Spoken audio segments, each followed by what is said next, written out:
सो most welcome है guys आपका lecture number आपका 6 में। सो बने रहेंगे ना, इंटरेस्टिंग ऐसे ही वीडियो देखते रहेंगे। मोस्ट वेलकम गाइस उन सभी का है जो दोस्तों आप यहाँ पे अपनी इस फैमिली से जुड़े हैं।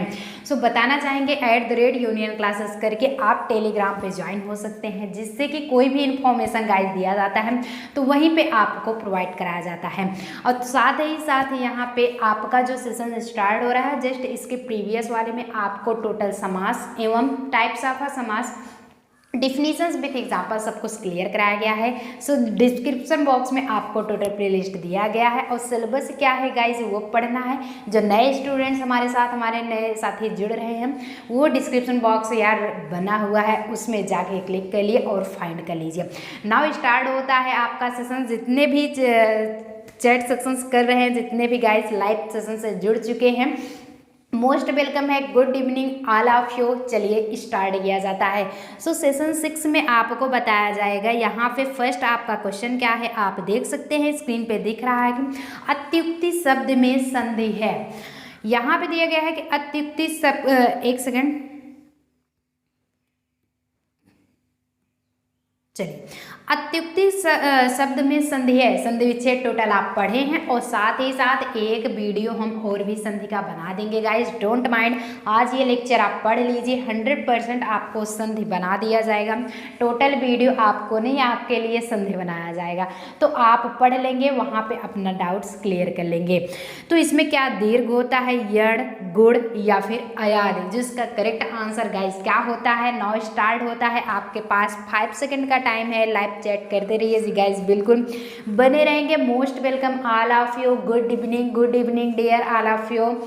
फटाफट से लाइव सेशन से जुड़ जाइए यार, क्योंकि आपका साथ ही अपनी इस फैमिली को आगे बढ़ाएगा। जितने भी गाइस ऑप्शन सी कर रहे हैं वो सभी करेक्ट हो जाएंगे, यानी कि option C is the correct answer. अत्युक्ति जो है वो शब्द संधि है। कैसे? अत्युक्ति को अगर लिखें अति प्लस युक्ति, अति प्लस युक्त इक्वल टू क्या होता है, अत्युक्ति, यानी कि ई प्लस उ आपका मिला करके यड़ का निर्माण किया है, यड़ संधि। क्लियर हुआ? सेशन बढ़िया लग रहा है, आगे चला जाए। चलिए आगे चलते हैं। अब सेकंड आपका ऑप्शन क्या आता है, यानी कि सेकंड क्वेश्चन गाइज क्या दिया गया है। सेकंड देख लेते हैं कि आहट, आवट, आस आदि किस प्रकार के तद्भुत प्रत्यय हैं। यहाँ पे गाइज आपको तद्भव, तत्सम, आपके प्रत्यय सब कुछ क्लियर करा दिए गए हैं। सो बिना यानी कि बिना डाउट्स के ही आप उसे क्लियर करते चलेंगे। जो अभी आ रहे हैं गाइज उनका भी मोस्ट वेलकम है। चलिए स्टार्ट होता है आपका सेशन। मोस्ट वेलकम है, आ जाइए। Good evening all of you. जो भी गाइज न समझ में आए आप पूछते भी रहेंगे जी, बिल्कुल अच्छी बात है। तो इसमें क्या होता है कि आहट, आवट, आस आदि किस प्रकार के तद्भेद प्रत्यय हैं, कर्तवाच, भाववाच, कर्मवाच या फिर संबंधवाचक। सो इसका जो करेक्ट आंसर गाइस होगा, आपको टाइम दिया जाता है। चलिए नाउ स्टार्ट किया जाता है आपका टाइम जी, बिल्कुल। जितने भी हमारे सभी प्रिय साथी ऑप्शन सी कर रहे हैं वो सभी सही हो जाएंगे। भाववाचक इज द करेक्ट आंसर। जिनका गलत हो रहा है ये मत सोचिए कि नहीं मुझे तो नहीं आ रहा है, मैं सिर्फ सीन होकर के स्किप करते चलोगे तो यार कुछ नहीं आएगा। आप देखिए, और स्किप तो बिल्कुल नहीं करना है। स्किप किए तो आपका लाइफ पे स्किप होते चला जाएगा। स्किप नहीं करना है, वीडियो आपको टोटल देखना है गाइज। और जो न समझ में आए तब भी आप कमेंट करिए, पूछिए, तब तो आएगा ना। आप गेस ही करके बताइए, कुछ ही समझ में आता है बताइए, लेकिन आप बताने की कोशिश कीजिए जिससे आपको भी लगेगा कि नहीं, आत्मविश्वास मेरे भी अंदर जग रहा है, मैं भी क्रैक कर सकता हूँ। ऑलरेडी विश यू गुड, आप जरूर क्रैक करेंगे। तो आहट, आवट, आस किस प्रकार के अगर प्रत्यय बताए जाएं, यानी कि जैसे घबराहट आ जाता है। घबराहट में क्या होता है, घबराहट, घबराहट में लास्ट पोजीशन ही तो प्रत्यय होता है। जब लास्ट पोजीशन गाइस प्रत्यय हो जाएगा आपका, राहट ये शब्द हो गया है, तो एक भाववाचक दिखता है। एक भाववाचक है कि मतलब ये आपको इमोशन, भावना जगा रहा है, तो ये हुआ आपका भाववाचक। समझ में आ रहा है? आगे चला जाए। चलिए तो जब आपका थर्ड जो स्टार्ट होगा गाइस, थर्ड क्या होता है कि पुल्लिंग वाचक शब्द छांटिए। इसमें पुल्लिंग वाचक आपको करना है, पुल्लिंग, स्त्रीलिंग, नपुंसकलिंग, ये सब टोटल होता है। लिंग तो पढ़े हुए हैं आप लोग। कैमरा, पायल, प्लेट, तलवार, इसमें से पुल्लिंग क्या है गाइस? पुल्लिंग, चलिए कितने गाइस सही आंसर करते हैं? कितने गाइस सही आंसर करते हैं? अगर बात किया जाए करेक्ट आंसर की गाइस, तो option number A is the correct answer. Camera जो होगा वो इसमें पुल्लिंग होगा। गाइस समझ में आ रहा है? सो कोई भी डाउट्स हो गाइस आप क्लियर कर लीजिए। अगर बढ़िया सेशंस लग रहा हो तो यार थम्स अप भी करते चलोगे, बार बार ना बताना पड़े यार, आप थम्स अप भी करते चलेंगे। आपका क्लियर हो चुका। आगे जब बात आता है आपके फोर्थ क्वेश्चंस का, फोर्थ क्या होता है गाइज, यहाँ पे देखेंगे कि इनमें से कौन सा शब्दालंकार नहीं है। शब्दालंकार का अगर संधि विच्छेद पूछ लिया जाए आपसे शब्दालंकार का, तो कितने गाइज क्या क्या आंसर लिखते हैं? शब्दालंकार का गाइज इसका संधि विच्छेद क्या होगा गाइज? यहाँ पे इसका संधि विच्छेद हो जाएगा शब्द प्लस अलंकार। शब्दालंकार का क्या होता है? शब्द प्लस अलंकार। यहाँ तक क्लियर हुआ? शब्दालंकार ये हो जाएगा। इनमें से कौन सा शब्दालंकार नहीं है? श्लेष, उपमा, विप्सा, वक्रोक्ति। डोंट माइंड, आपको छंद भी टोटल हम पढ़ा देंगे और उपमा अलंकार भी जितना है सब कुछ क्रैक कराया जाएगा। लेकिन गाइस जब तक आप बने नहीं रहेंगे क्या समझ में आएगा? यानी कि सब पहले क्वेश्चंस को अटेंड करिए कि किस तरह से क्वेश्चन आपके एग्जामिनेशंस में पूछे जाते हैं और किस तरह से आपको क्रैक करना। आगे तो उसका जो विश्लेषण होगा टोटली तो हम बताएंगे ही बताएंगे। जिस टाइप्स के आपके समास टोटल क्लियर करा दिए गए वैसे ही हम संधि बताएंगे, छंद बताया जाएगा, आपको अलंकार बताया जाएगा, आपके टोटल वाक्य विन्यास बताए जाएंगे। टोटली आपका स्टार्ट जब गाइज हो चुका है 25 नवंबर से, तो सब कुछ क्लियर कराया जाएगा। ठीक है, तो ये आपका पूछता है कि क्या आंसर, कितने गाइस सही आंसर इसका करते हैं। चलिए अच्छी बात है, पढ़ते रहिए। तो इसका जो होगा उपमा अलंकार, जितने भी साथी उपमा अलंकार कह रहे हैं वो सभी करेक्ट हो जाएंगे। किस तरह से? इनमें से कौन सा शब्दालंकार नहीं है?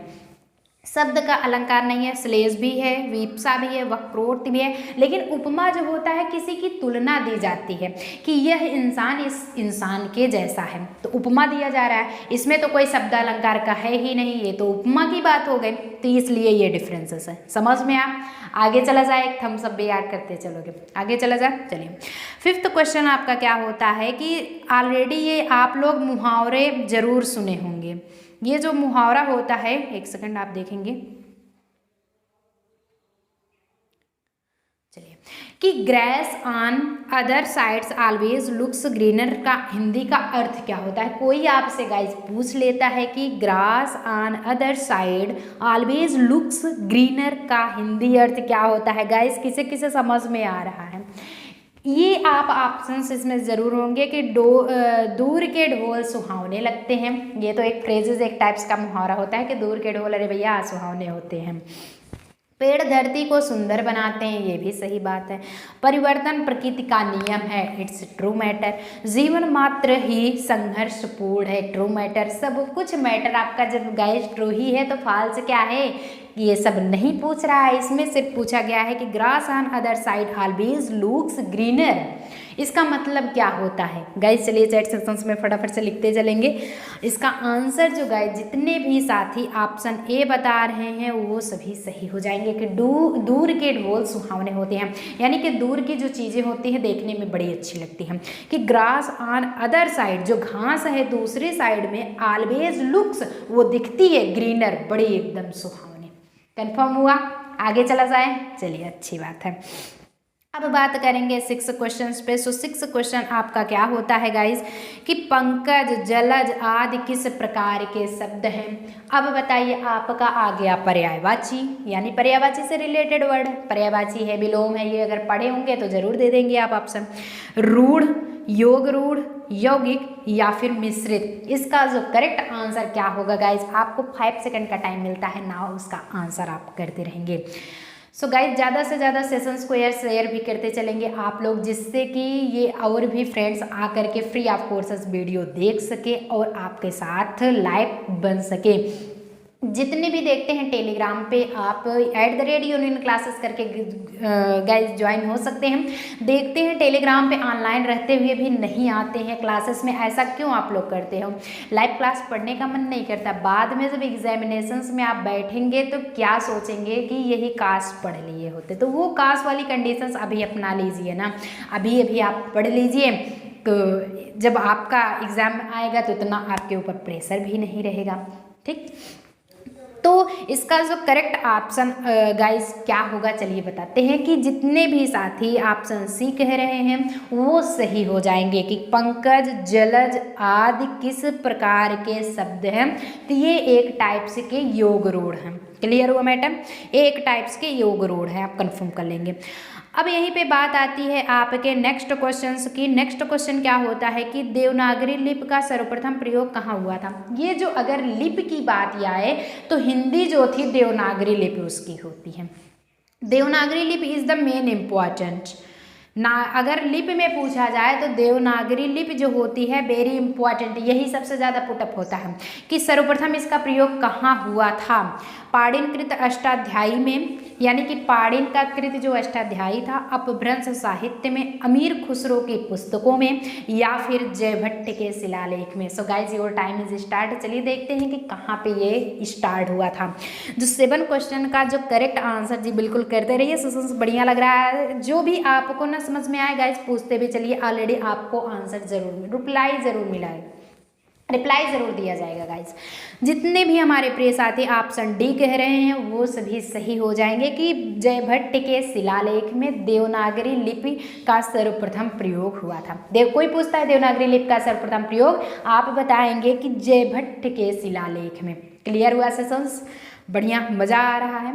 ऐसे बने रहेंगे लास्ट तक विदाउट स्किप किए हुए तो मज़ा तो आएगा ही आएगा। यानी कि 7 पढ़ चुके थे, अब एक सॉरी स्किप हो गया था थोड़ा सा, अब देखेंगे 8 वाला। आपका 8 जो होता है कि सभी महाप्राण वर्णों वाला वर्ग है, सभी महाप्राण वर्गों वाला वर्ड है ख छ ठ म श ध ध च ड या फिर य द घ। सभी महाप्राण वाला, महाप्राण क्या होता है ना, ये तो आप देखेंगे। 8 का जो ऑप्शन क्या होगा गाइस, 8 का अगर क्वेश्चन का आंसर बताया जाएगा तो ये ऑप्शन नंबर ए हो जाएगा इसका करेक्ट। जितने भी हमारे साथी ए ऑप्शंस बता रहे हैं वो सभी करेक्ट हो जाएगा कि सभी महाप्राण वर्णों वाला वर्ग जो होता है महाप्राण, तो ख हो जाएगा छ ठ, यानी कि आप बोल रहे हैं तो थोड़ा सा अंदर से आवाज़ आपके अलग से निकल रही है, जो कि ख छ ठ ऐसे करके बोलते हैं तो कंठ से यानी कि अंदर से वो आवाज़ निकलती है। सो ये आपका ये हो जाएगा। तुला से भी निकलता है, दंती सकार से रिलेटेड होता है, यानी कि बहुत जिह्वा से निकलता है। सब कुछ आवाज़ जैसे जैसे बोलेंगे उसी से रिलेटेड आपके वर्ड्स भी होते हैं। ठीक है, अब यहीं पे आ जाता है व्यंजन की बात। थोड़ा सा देख लेते हैं कि स्पर्श व्यंजन का कंठ ध्वनि, अघोष और महाप्राण ध्वनि है। अगर यहाँ पे गाइस बात किया जाए कि स्पर्श व्यंजन, व्यंजन कितने टाइप्स के होते हैं नाउ टोटली आपको पढ़ाया जाएगा। कंठ ध्वनि, अघोष और महाप्राण ध्वनि क्या है, क ग घ या फिर घ। सो आपका ये हिंदी ग्रामर है, यानी कि संस्कृत में भी ये आता है। जो हिंदी जो सब्जेक्ट्स लेते हैं गाइस उन्हें संस्कृत में भी ये पुटअप किया जाता है। हिंदी अगर लिए है तो संस्कृत भी आपको क्वेश्चंस पुटअप किए जाते हैं। इसका करेक्ट आंसर क्या होगा, और यही हम कहेंगे कि अगर आप हिंदी लिए हैं तो यहाँ पे आपको बुक्स की भी ज़रूरत नहीं पड़ेगी गाइस। हम टोटल आपका सिलेबस पूरा कवर कराएंगे। यहाँ पे option number C is the correct answer. जितने भी गाइस ख बता रहे हैं वो सही हो जाएंगे कि स्पर्श व्यंजन जो है कंठ ध्वनि, अघोष और महाप्राण ध्वनि। अब बताइए महाप्राण में ख छ ठ आया था ना, अभी जस्ट आप देखे होंगे, ये देखिए ये ख छ ठ महाप्राण है, ख छ ठ महाप्राण है, महाप्राण से रिलेटेड। वैसे ही क्वेश्चन इसमें भी पूछ लिया है कि स्पर्श व्यंजन से है। स्पर्श व्यंजन क्या होता है कि आप जो है मतलब बोल रहे हैं स्पर्श करके वो वर्ड निकल रहा है, ख है। फिर बोलेंगे कंठ से, यानी कि कंठ से आवाज़ आपकी निकले, ये है आपका कंठ।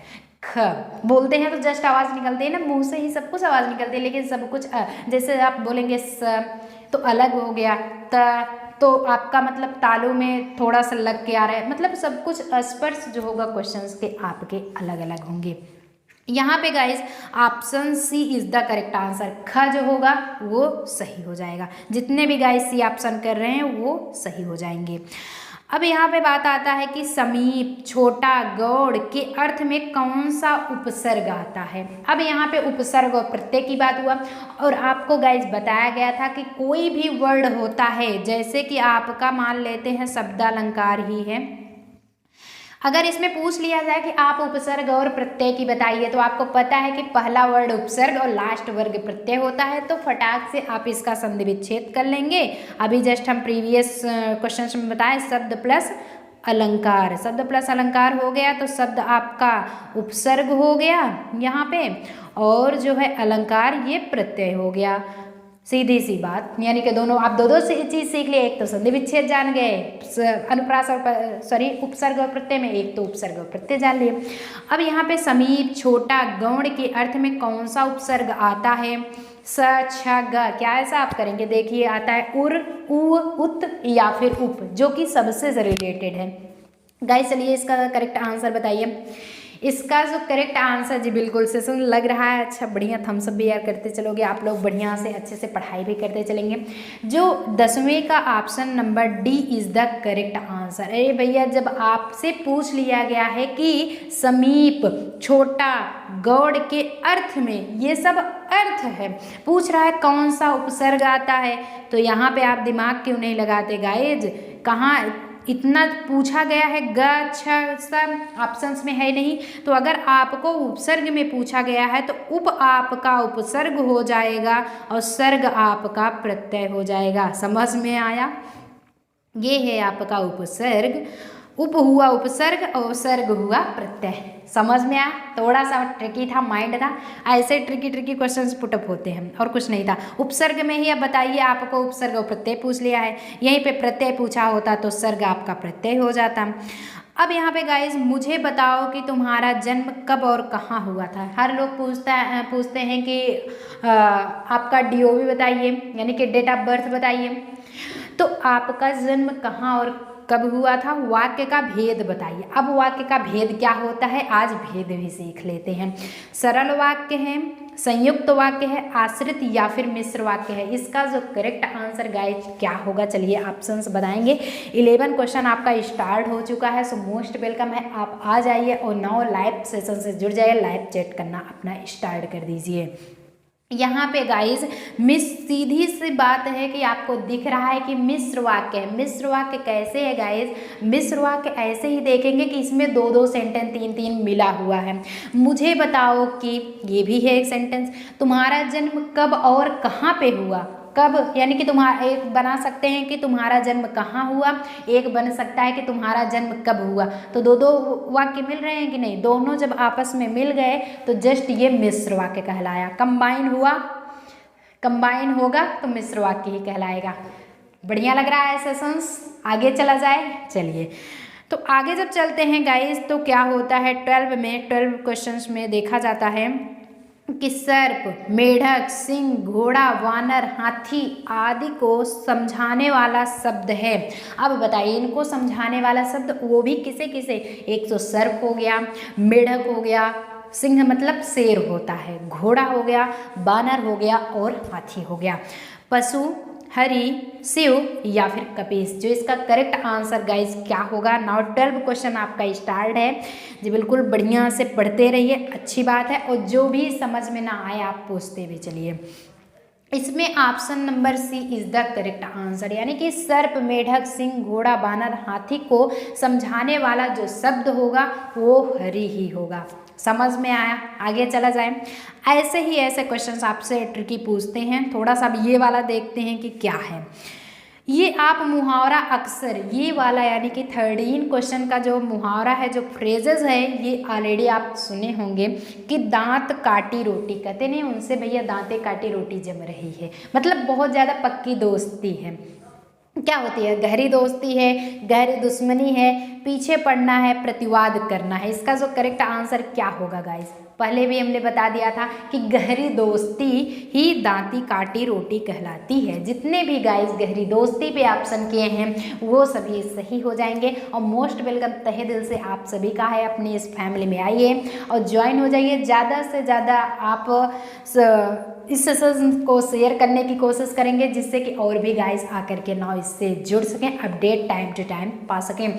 जो नए गाइस होंगे उनके बताना चाहेंगे कि 3 PM पे आपकी हिंदी की क्लासेस, 5 PM पे GK GS की क्लासेस एंड आपके टोटल 7 PM पे मैथ्स की क्लासेस चलती हैं। डेली अपडेट आपको मिलता है।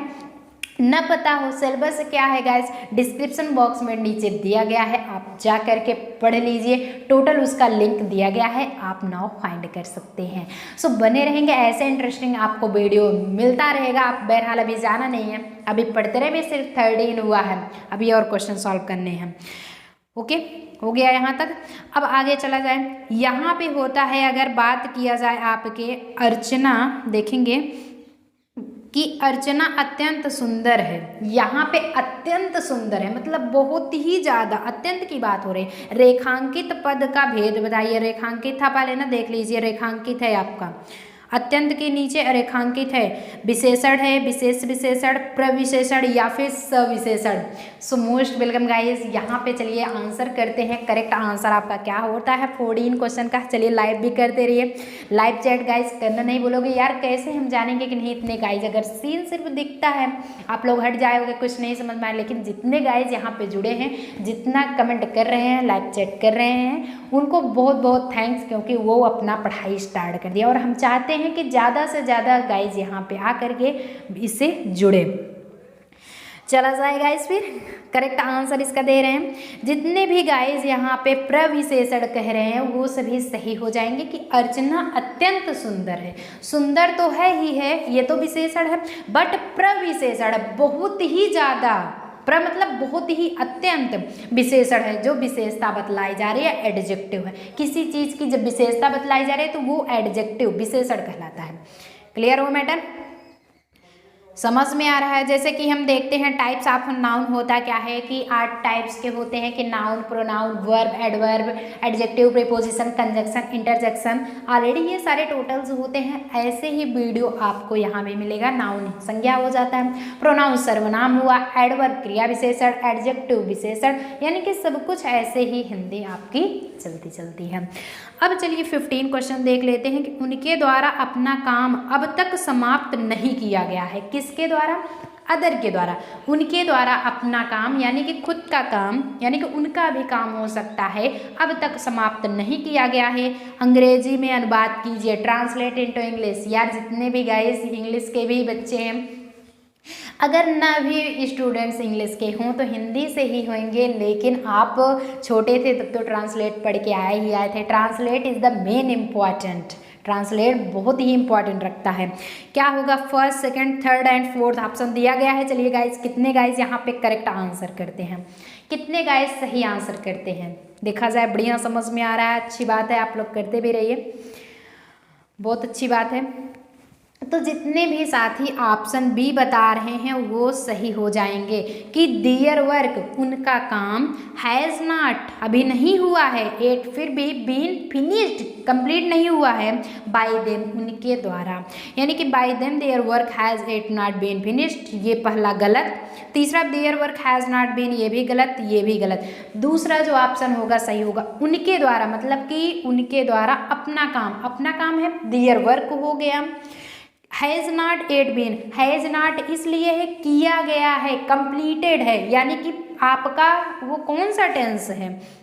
परफेक्ट है, वो भी परफेक्ट में किया गया है, किया गया है। अगर मान ली किया गया है सो आपका वो प्रेजेंट में आ रहा है, वो आपका प्रेजेंट में आ रहा है। यहीं पे अगर किया गया था, सब कुछ यही होता है, हटा करके थे हो जाता तो ये पास्ट परफेक्ट हो जाता। बात क्लियर हुआ? अगर किया जाएगा तो यही फ्यूचर हो जाएगा, भविष्य की बात। तो बीता हुआ था, जो चल रहा है वो प्रेजेंट है, और जो आएगा वो फ्यूचर है। चलिए आगे चला जाए। करेक्ट हो गया मैटर। अब यहीं पे बात किया जाएगा गाइस 16 क्वेश्चन का। 16 क्वेश्चन क्या होता है कि निम्नलिखित में से तत्सम शब्द कौन सा है। तत्सम तद्भव आप पढ़ के आ चुके हो। तत्सम तद्भव अगर ना पढ़े हों तो टोटल प्लेलिस्ट दी गई है, अभी के अभी जाइए ना, पहला दूसरा सेशन अभी पढ़ लीजिए, अभी लाइव पहले पढ़ लीजिए, इसके बाद जाइएगा। लाइव पढ़ने के बाद ये फर्स्ट सेकंड आप सेशन पढ़िए हिंदी का क्लासेस, उसमें आपको तद्भव तत्सम बाकायदे ढंग से बताया गया है। सिखा, रात, चंदा या फिर बात, इसका जो करेक्ट आंसर यानी कि तत्सम इसमें क्या होगा, सो करेक्ट आंसर गाइस करेंगे। जितने भी गाइस ऑप्शन ए बता रहे हैं वो करेक्ट हो जाएंगे, क्योंकि जो सिखा होता है वो नाम जो है यानी कि ये तत्सम है। यहाँ पे चंदा, बात, सत जो है वो तद्भव हो जाएगा। और पहचानेंगे कैसे तद्भव तत्सम कह रहे हैं, इसीलिए फर्स्ट सेकंड सेशंस को कंप्लीट कीजिए, कवर कीजिए। टोटल प्लेलिस्ट आपको डिस्क्रिप्शन बॉक्स में दिया गया है, कोई भी दिक्कत गाइस नहीं होगी, कोई भी दिक्कत आपको नहीं होगी। अब चलिए बात करते हैं 17 क्वेश्चंस पे कि सोना का पर्यायवाची शब्द क्या है। एक सोना होता है जो सोना चांदी यानी कि एक तत्व एक रूप से हो जाता है। एक सोना मतलब एक वर्ब है, एक क्रिया है। सोना जगना, उठना, बैठना, खाना पीना, नहाना, धोना, रोना, हंसना, सबसे अच्छा बढ़िया हंसना, ठीक। तो पन्नग, चित्ताकर्षण यानी कि जो चित्त को आकर्षण कर ले। चित्ताकर्षण का संधि विच्छेद गाइज क्या होगा बताएं। चित्त प्लस आकर्षण। अगर यहाँ पे पूछ लिया जाए कि चित्ताकर्षण, यही तो दिया गया है, चित्ताकर्षण को कर देते हैं संधि विच्छेद चित्त प्लस आकर्षण। चित्त प्लस आकर्षण ही चित्ताकर्षण होता है। जात रूप या फिर ललित, इसका जो करेक्ट आंसर गाइस क्या होगा। चलिए 17 क्वेश्चंस का आप करेक्ट आंसर करेंगे।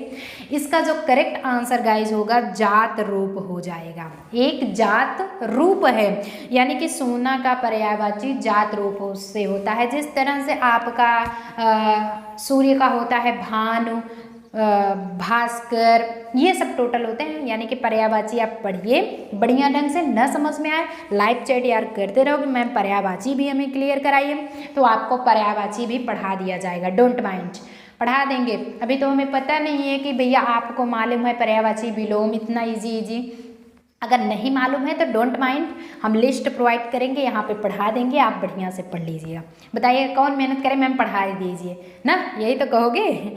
चलिए कोई बात नहीं, पढ़ा देते हैं, लेकिन अभी तो पहले ये सेशंस आप कवर कर लीजिए।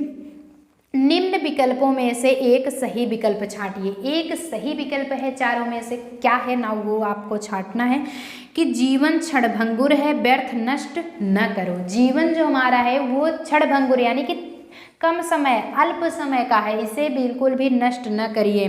जीवन क्षणभंगुर है, व्यर्थ नष्ट नहीं करें, क्या ये सही है। जीवन क्षणभंगुर है, व्यर्थ नष्ट न करें, क्या नष्ट न करें।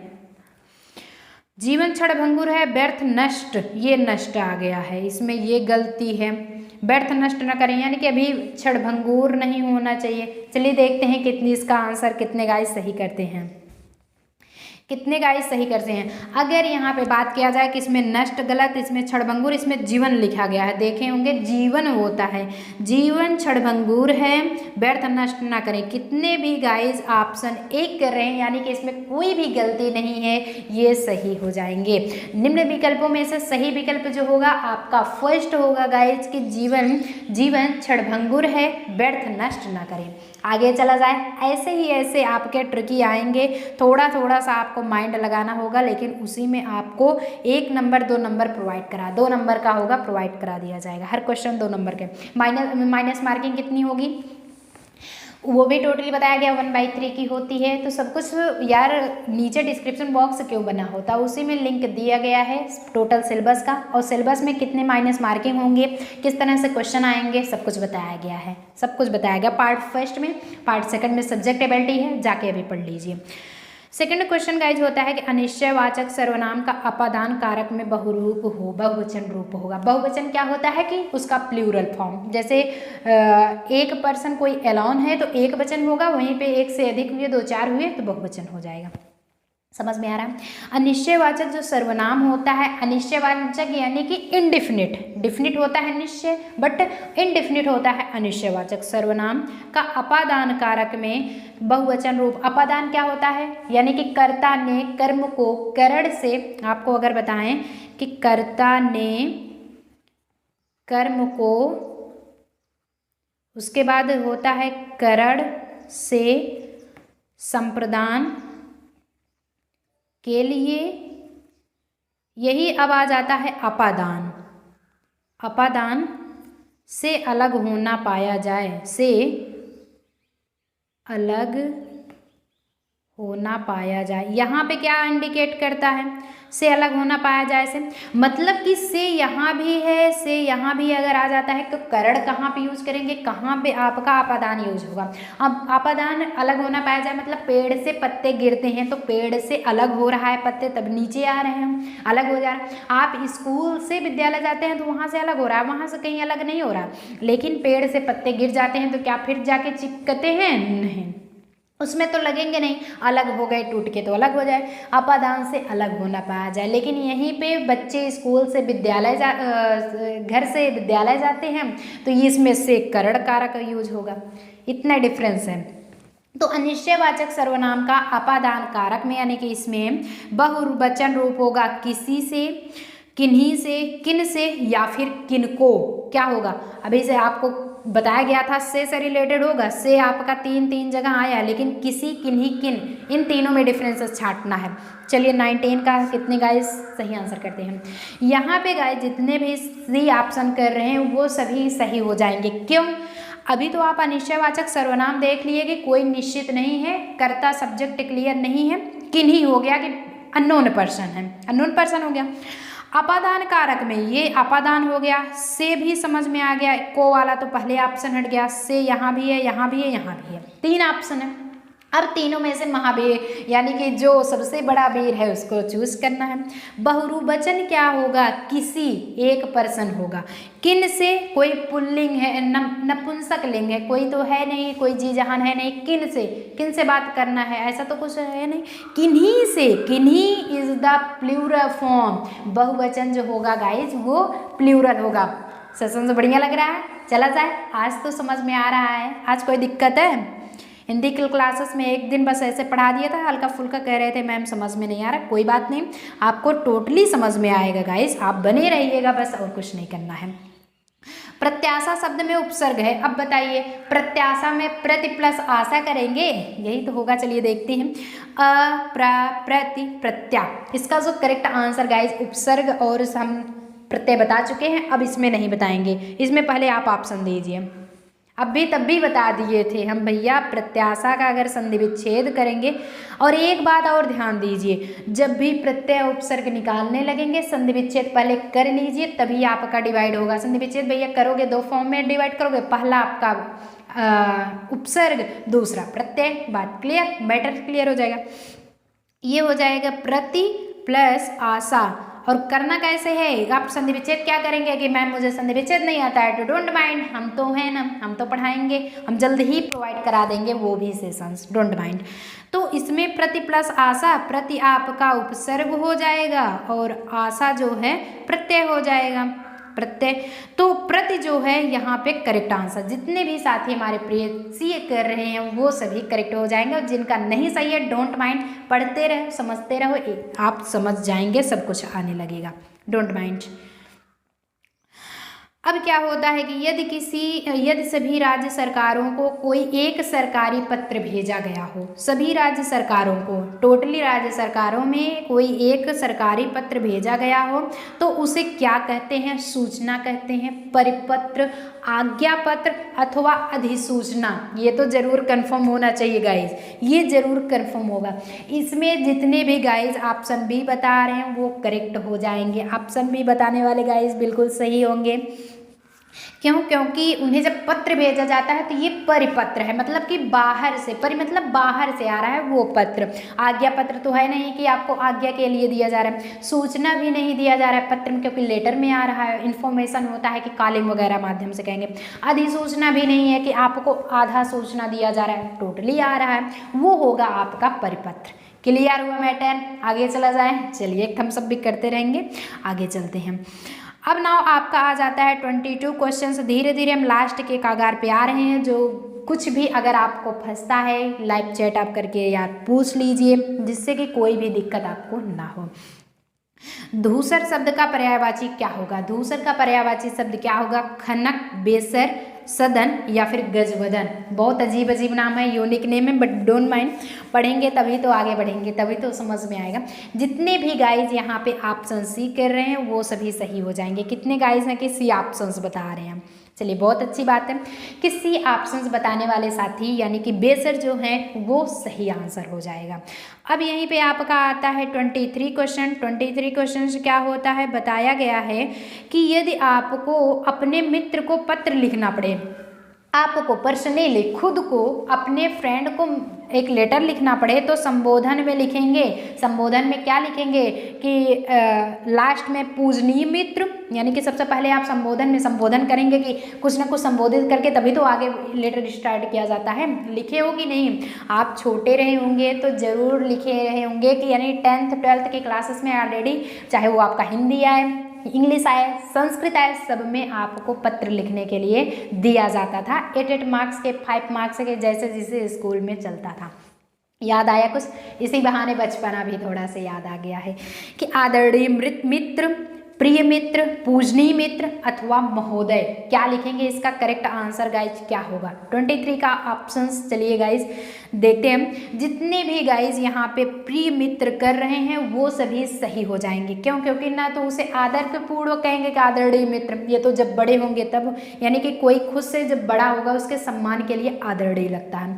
पूजनीय क्या होता है? जो बहुत ही ज़्यादा पूजनीय होता है वो भी यानी कि सम्मान पूर्वक लगा दिया जाता है, जो स्पेशली पूजनीय।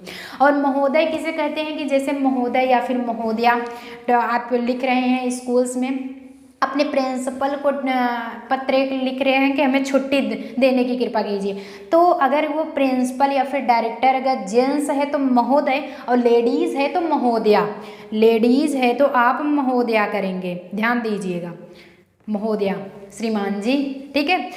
तो इसमें प्रिय मित्र ही आपका करेक्ट आंसर होगा। चला जाए, आज के लिए बस यहीं तक। होमवर्क तो आप अपना लेते जाइए।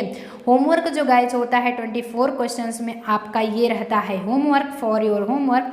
कौन सा अधिकरण तत्पुरुष समास नहीं है, अगले नेक्स्ट वीडियो में आपका इसमें नाम जरूर नॉमिनेट किया जाएगा कि कितने गाइज होमवर्क किए थे और कितना उनका सही हुआ था।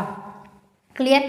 तो ये आपका होमवर्क 24 होता है और लास्ट क्वेश्चन आपका 25 आता है, जो कि 25 में ये भी आपका होगा होमवर्क। पंजाब में हिंदी का प्रचार किसने किया? वेरी इंपॉर्टेंट, वेरी इंपॉर्टेंट आपके लिए ये रहेगा कि पंजाब में हिंदी क्योंकि अपनी मातृभाषा गाइज है, ये तो कहाँ पे प्रचार हुआ, किसने किया, किस सत्र में हुआ, कहाँ कहाँ हुई, इसकी लिपि देवनागरी लिपि कहाँ सबसे पहले हुआ था, तो ये सारा चीज़ आपको ज़रूर पूछा जाएगा। तो लाइव चैट में बने रहेंगे। नाउ अब चला जाए आज के सेशंस में, आज यहीं तक मिलेंगे, फिर नेक्स्ट डे आना ना भूलिए। 3 PM पे हिंदी की क्लासेस, 5 पे GKGS एंड 7 पे मैथ्स एंड रीजनिंग। सो चला जाए फिर, आज के लिए बाय बाय, मिलते हैं नेक्स्ट सेशंस में गाइज। ऐसे इंटरेस्टिंग वीडियो फिर लेकर के आएंगे, ऐसे ही इंपॉर्टेंट वीडियो फिर। अगर आप लोगों का साथ और प्यार बना रहा तो अपनी भी फैमिली एक दिन मिलियनों में जाएगी। चला जाए, लास्ट टाइम आप लाइक ज़रूर करेंगे।